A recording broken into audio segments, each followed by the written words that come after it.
తెల్లవారే వెలుగు రేఖలా పచ్చ పచ్చ పచ్చి మట్టి బొమ్మలా అల్లి బిల్లి వెన్న పాల నురగలా అచ్చ తెలుగు ఇంటి పూల కొమ్మలా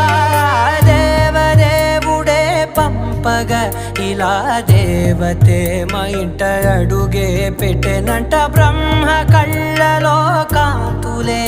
మా అమ్మలా మా కోసం మళ్ళీ లాలి పాడేనంట.